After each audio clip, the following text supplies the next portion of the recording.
Dombivli MIDC येथे झालेल्या स्फोटानंतर या घटनेचं आणखी एक सीसीटीव्ही फुटेज समोर आलंय आणि ह्या सीसीटीव्ही फुटेजवरून स्फोटाची तीव्रता किती मोठी होती याचा आपल्याला अंदाज येऊ शकतो।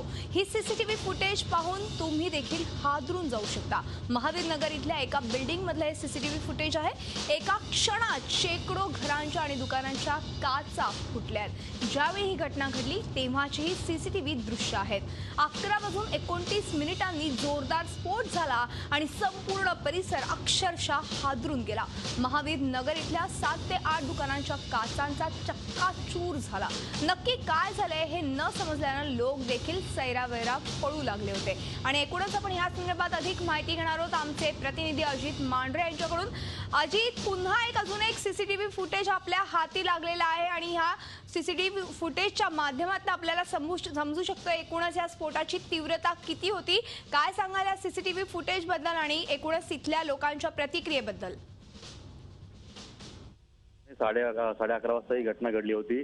म्हणजे या संपूर्ण स्फोटाची किती तीव्रता होती, कारण का जवळपास 3 ते 4 किलोमीटर परिसरामधल्या सर्व इमारती हादरल्या, त्यांच्या काचा फुटल्या आणि हे आपण सीसीटीव्ही फुटेज दाखवतो आहे।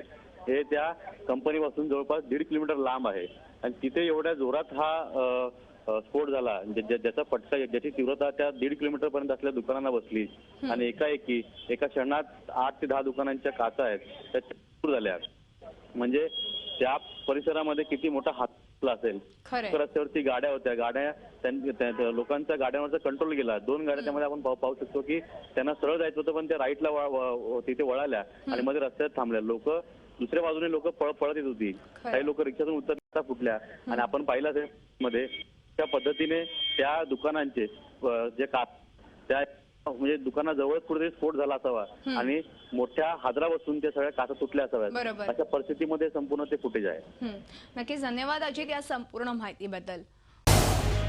झी 24 तास रहा एक पाऊल पुढे।